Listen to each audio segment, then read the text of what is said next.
Mon frère s'est moqué de moi toute la soirée, jusqu'à ce que ma bande arrive en tenue de combat et qu'il ait lui aussi l'air effrayé. Le cliquetis des couverts sur la porcelaine coûteuse remplissait l'air. Nous étions dans un restaurant que je n'aurais jamais pu me permettre seul, soi-disant pour un dîner de célébration. Mais dès que nous nous sommes assis, j'ai su à qui cette célébration était vraiment destinée. Un sentiment familier et pesant s'est installé dans mon estomac. L'acceptation lasse d'être un personnage secondaire dans ma propre vie. Mes parents, Marc et Diane, étaient des gens qui jugeaient la valeur d'une personne à son compte en banque. Ils rayonnaient, mais leur adoration était entièrement concentrée sur mon frère Léo, l'enfant chéri de la famille, charismatique et arrogant. Il venait de conclure une énorme vente et il se délectait de sa gloire. Ma récente promotion, la raison supposée de cette fête, était traitée comme une simple anecdote, une excuse pour que la soirée soit entièrement consacrée à lui. Puis mon père, Marc, s'est levé avec une coupe de champagne pleine. Il s'est lancé dans un discours élogieux sur l'instinct de tueur de Léo, attendant le moment idéal pour placer sa chute. La commission de Léo sur cette seule affaire, a-t-il annoncé fièrement, est probablement supérieure au salaire annuel de sa sœur. Tout le monde à table a éclaté de rire. Je n'ai rien fait, sauf regarder mon assiette, consciente que tout ce pourquoi j'avais travaillé s'envolait en fumée. À ce moment-là, Léo a choisi de porter le coup de grâce avec un sourire condescendant. Son discours sentait l'hypocrisie à plein nez, et il me regardait droit dans les yeux. Alors, après avoir obtenu une augmentation, que fait exactement un stagiaire glorifié, il change la marque du café du bureau. Les rires qui ont suivi étaient distincts, il manquait de politesse, ils étaient sincères. On aurait dit qu'ils étaient tous d'accord, comme s'ils validaient l'enceinte restrictive qu'ils avaient construite autour de moi. Je suis resté silencieux. Je ne fis rien tandis qu'un silence profond et glacial s'installait autour de moi, plus audible que n'importe quelle dispute que j'aurais pu déclencher. Et le pire dans tout ça, cela ne m'a même pas choqué, il répétait cette histoire à mon sujet depuis aussi longtemps que je me souvienne, et elle ne faisait que s'amplifier, le qualificatif. Stagiaire glorifié, flottait dans l'air même après que les rires se furent calmés, c'était plus qu'une simple pique. Pendant 20 ans, ma famille et moi avions coécrit une histoire, et cette phrase en était la thèse. Le poids de ces deux mots m'écrasait parce qu'ils faisaient partie d'un ensemble plus vaste de preuves, un registre mental silencieux des affronts et des rejets que j'avais conservés toute ma vie. Ce n'est pas autour de cette table que l'histoire a commencé, c'était l'endroit où un chapitre s'était terminé en apothéose. Ce sont 1000 petites incisions qui composent la grande histoire. Un incident me revient particulièrement à l'esprit. À l'âge de 19 ans, mon frère Léo, qui en avait 21 à l'époque, venait de détruire sa voiture. Lorsqu'il a appelé à la maison en pleine nuit, il a pris soin de ne pas mentionner qu'il avait percuté un arbre en quittant une fête. Pendant que mes parents le réconfortaient au téléphone, j'étais assis à la table de la salle à manger. Au lieu de colère, leur voix trahissait une sorte de vulnérabilité terrifiée. Une semaine plus tard, une berline sportive bleue brillante ornée d'un nœud était garée dans notre allée. Mon père, Marc, m'a simplement dit « L'important, c'est que tu ailles bien, fiston. La voiture n'est que du métal. » C'était tout. Une voiture bien plus agréable que celle qu'il avait accidentée. Quand je lui ai demandé pourquoi, ma mère m'a répondu « Il est jeune. » Comme si j'avais besoin d'être convaincue. Je suis restée silencieux pendant qu'on lui disait « Il a besoin d'une voiture fiable pour tous ses entretiens. Il a tellement de potentiel. Ibit. » Je pensais à ma propre voiture, une berline beige que j'avais achetée 10 ans auparavant après avoir économisé pendant 2 étés. J'étais tellement convaincue qu'il n'y aurait pas d'autre voiture pour moi si jamais il arrivait quelque chose à celle-ci, que je la traitais comme si elle était en verre, en lui accordant une attention particulière tout au long de l'hiver et en changeant souvent l'huile. Ce n'étaient pas des considérations financières qui m'avaient poussé à acheter cette voiture neuve et rutilante. Selon le panneau publicitaire, son potentiel valait la peine d'investir. Alors que ma responsabilité était tout simplement attendue, quelques années avant l'accident de voiture, j'avais moi-même reçu une nouvelle importante. Je me tenais dans le salon, serrant dans mes mains le dossier d'admission à l'USMA, épais et lourd. Pendant des années, j'avais consacré toute ma vie à entrer à l'université, ce qui avait nécessité un entraînement physique intense, de nombreuses nuits blanches et la rédaction d'une multitude d'essais. Un sentiment de fierté immense m'a presque fait tourner la tête. J'avais enfin atteint l'objectif de ma vie et j'avais enfin quelque chose qui m'appartenait vraiment. J'ai envoyé la lettre à ma mère, Diane, qui confondait la dépendance totale de son fils envers les autres avec de l'amour et l'indépendance réservée de sa fille avec de l'indifférence. En lisant le premier paragraphe, son sourire s'est transformé en une expression délicate d'inquiétude. Une douce déception a teinté sa voix lorsqu'elle a dit « Oh, ma chérie ». Et cela m'a fait plus mal qu'un cri de colère. La réaction de mon père n'a pas été plus encourageante. Un emploi dans la fonction publique. Est-ce que c'est sûr ? Nous pensions que tu ferais quelque chose de plus proche de la maison. Comme Léo, ils ont habilement dévalorisé ma réussite en informant notre famille que je m'inscrivais à un programme gouvernemental, une déclaration plate et sans vie. Il n'y avait aucune raison de se réjouir de mon triomphe. Ils étaient obligés de faire face à une particularité inhabituelle et plutôt dérangeante. Afin d'expliquer leur partialité évidente, la famille a utilisé ces deux événements comme base pour son récit. L'intrigue était la suivante. Léo était la superstar affable, l'innovateur intrépide et le mondain au potentiel énorme. Il était l'investissement prometteur et très rentable de la famille. Mais moi, j'étais l'obligation d'État, fiable, prévisible et, au final, ennuyeux. Les gens confondaient mon attitude réservée avec un manque d'initiative plutôt qu'avec une capacité d'observation aiguë. L'indépendance n'a jamais été mon fort, c'était la preuve que je pouvais m'en sortir sans leur aide. Alors ils étaient plus enclins à tout lui confier. Mon choix professionnel a renforcé cette idée. Comme j'étais employée par les services de renseignement militaire, toute ma carrière était entourée de secrets. Mes expériences quotidiennes et les initiatives à haut risque que je supervisais étaient interdites d'accès. Ils ne considéraient pas que le silence était nécessaire pour protéger le pays, à leurs yeux. Cela prouvait une fois pour toutes que mon travail était ennuyeux et inintéressant. Ils ont apporté leurs propres préjugés dans cette pièce paisible, pensant que j'étais une bureaucrate de bas niveau qui déplaçait des dossiers dans un bureau sans fenêtre. C'est pendant le repas que le terme péjoratif, stagiaire glorifié, a été inventé. Pour la première fois, elle a simplement été prononcée à voix haute. C'est l'hypocrisie financière qui m'a vraiment énervée. Mes parents ont perdu des dizaines de milliers de dollars en finançant les nombreuses entreprises ratées de Léo, l'entreprise de t-shirts sur mesure, l'application qui évaluait les parcs pour chiens et la boîte de café gourmet sur abonnement ont toutes fait faillite jusqu'à ce que mon père envoie secrètement un autre chèque. Prétendant qu'il s'agissait d'un investissement initial, ils ont eu une conversation sérieuse avec moi lorsque je leur ai révélé que j'avais économisé suffisamment pour acheter un petit appartement près de chez moi avec un acompte. Ils m'ont mis en garde contre les risques liés à l'accession à la propriété et à la volatilité du marché. Même ma mère pensait que je gaspillais ma petite allocation gouvernementale, alors qu'ils remettaient en question le seul investissement sensé que je voulais faire pour moi-même. Je ne pouvais que fixer du regard les deux personnes qui avaient financé une douzaine des rêves les plus fous de mon frère. Ils avaient choisi d'être aveugles. Ils devaient accepter son insouciance comme une vision et ma stabilité comme un défaut, car ils ne pouvaient pas avouer qu'ils avaient une préférence. La nouvelle voiture, les sourires décourageants, les chèques sans fin pour Léo et les conseils financiers condescendants à mon égard ont pris tout leur sens alors que j'étais assis à cette table, écoutant l'écho de leurs rires. La même histoire était racontée encore et encore.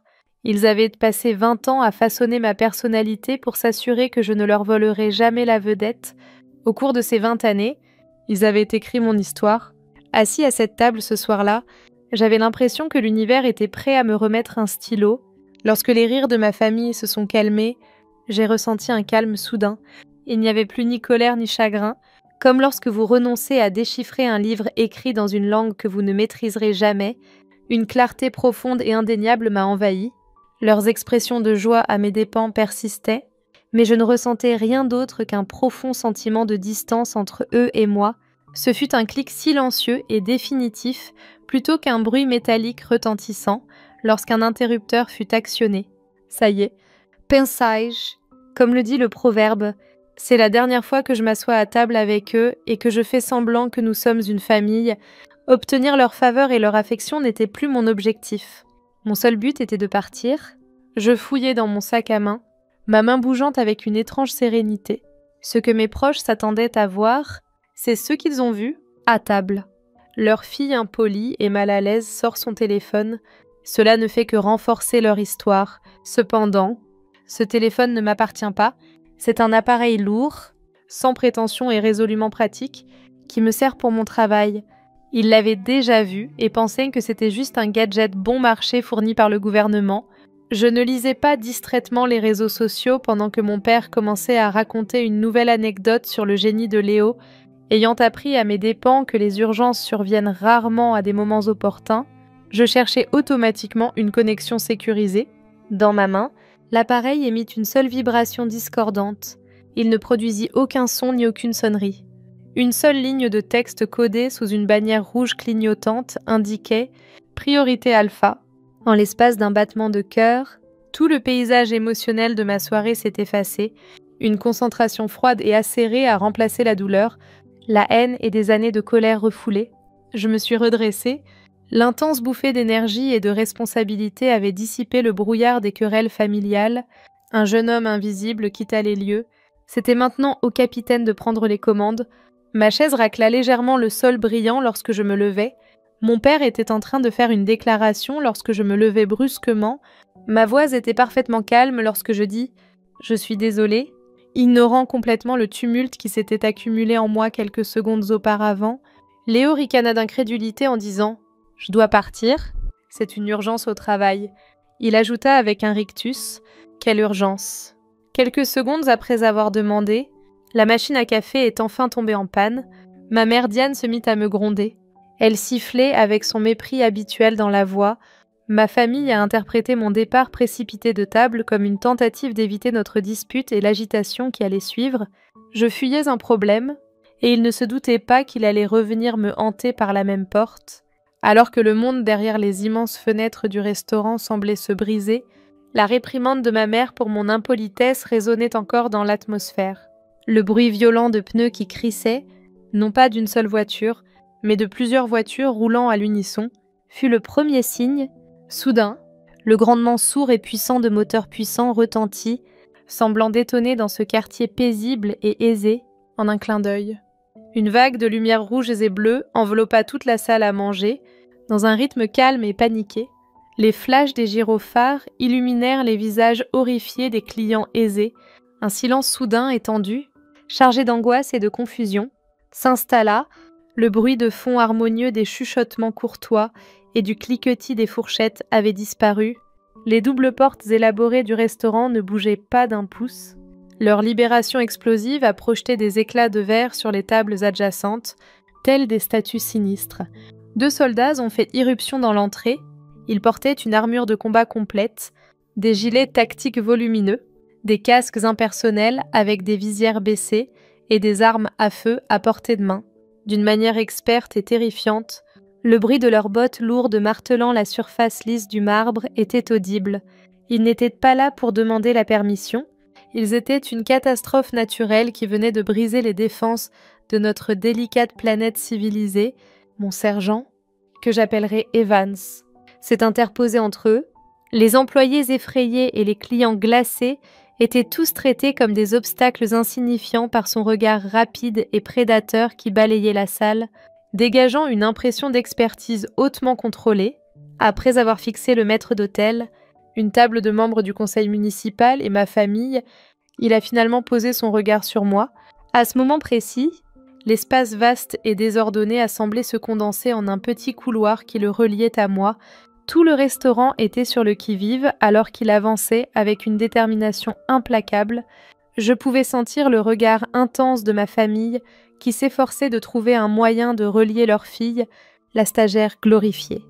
À cet événement terrifiant, ils se tenaient là, impassibles et perplexes, pris entre la querelle familiale insignifiante qui venait de se dérouler et cette situation incompréhensible et risquée. Alors qu'ils s'approchaient de notre table, les bottes du sergent Evans s'arrêtèrent à quelques centimètres de ma chaise. Il n'a prêté aucune attention à mon frère ou à mes parents.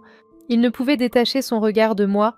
Sa voix, entraînée pour dominer le vacarme du combat, a transpercé le silence surpris de la pièce et a prononcé les 2 mots qui ont fait exploser le monde de ma famille. « Capitaine, madame ».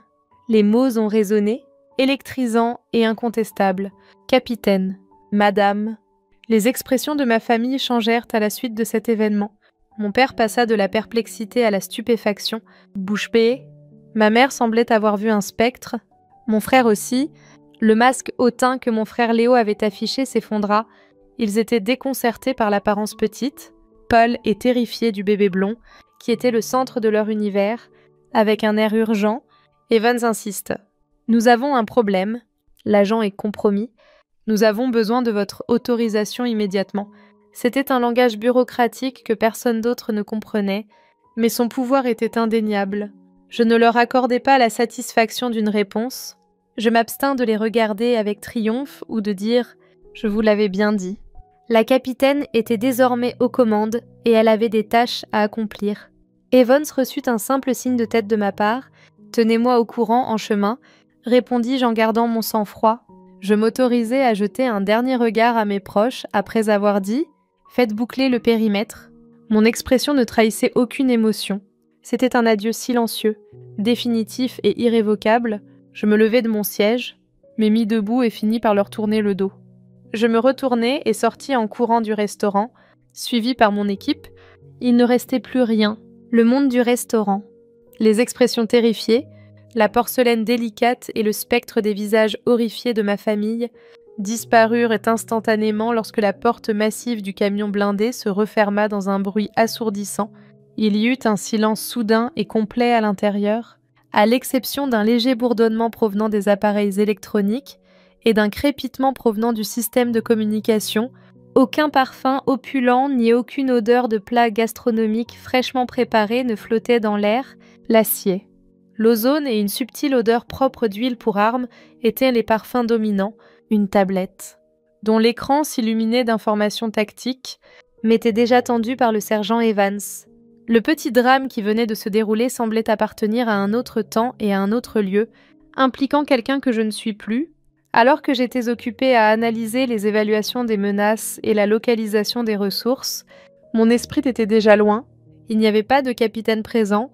J'ai finalement cédé et j'ai regardé mon téléphone personnel après le travail. Une fois que nous avions évité la crise et atteint notre objectif, une multitude de messages vocaux et 12 appels manqués clignotaient avec une intensité frénétique et désespérée. J'ai commencé par écouter celui que ma mère, Diane, m'avait envoyé. Elle semblait complètement hors d'elle, mais pas inquiète.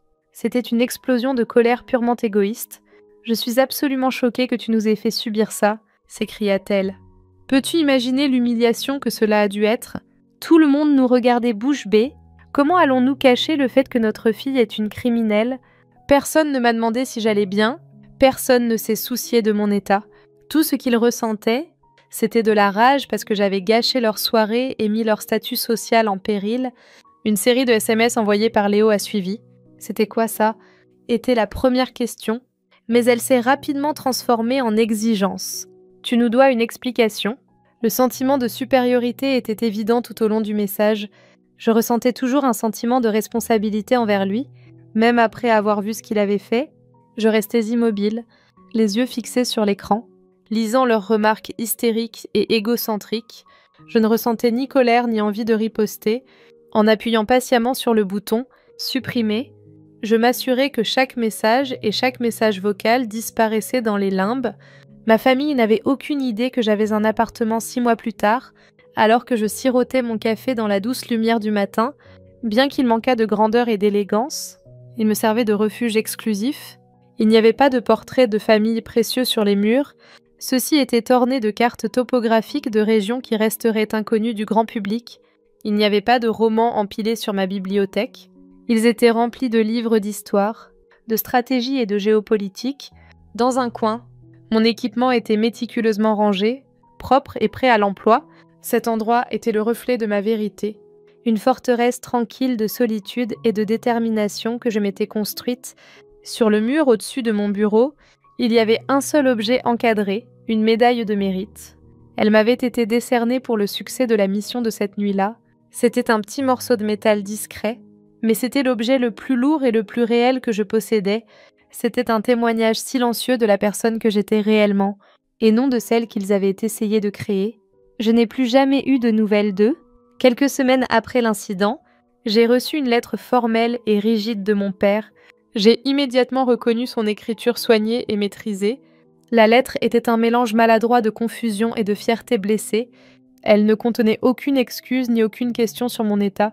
Son principal sujet, le seul but de la lettre, se résumait à une seule question pathétique. Nous ne savons pas quoi dire aux gens à propos de ce que tu fais, et ta mère est très bouleversée. Il s'agissait toujours d'eux, il s'agissait toujours de leur récit, de leur image. Je l'ai lu une fois, je l'ai plié soigneusement et je l'ai jeté à la poubelle. Je n'ai jamais répondu. Quelques mois plus tard, j'ai eu des nouvelles par un cousin avec qui je suis toujours en contact. Apparemment, Léo avait enfin trouvé un moyen de retourner la situation. Il raconte désormais aux gens lors de soirées que sa sœur est une sorte d'agent secret, se penchant vers eux d'un air complice pour emprunter un peu de mon sérieux. Il essayait toujours d'utiliser ma vie pour rendre la sienne plus intéressante. Je n'avais même pas l'énergie d'être en colère. C'était juste triste. Ma vie est différente maintenant. Le silence de ma famille n'est plus un vide douloureux, c'est un calme paisible. Ma vraie famille. C'est l'équipe qui me confie sa vie. Ce matin, je me tenais devant eux dans une salle de briefing stérile, pointant un endroit sur une carte numérique. Leur visage était concentré, leur attention absolue. Ils ne me voient pas comme une sœur, une fille ou une pensée après coup, mais comme leur capitaine. J'ai donné mes ordres, et avec un cœur de « Oui, madame ». Ils se sont mis en mouvement pour les exécuter. C'est ma réalité. C'est ma vérité. Mon frère m'a traité de stagiaire glorifié. Il n'avait pas tort sur le terme « glorifié ». Il ne savait simplement pas qui me glorifiait. Si vous avez déjà dû construire votre propre identité en dehors des attentes de votre famille, saluez-nous dans les commentaires ci-dessous. Votre équipe est là,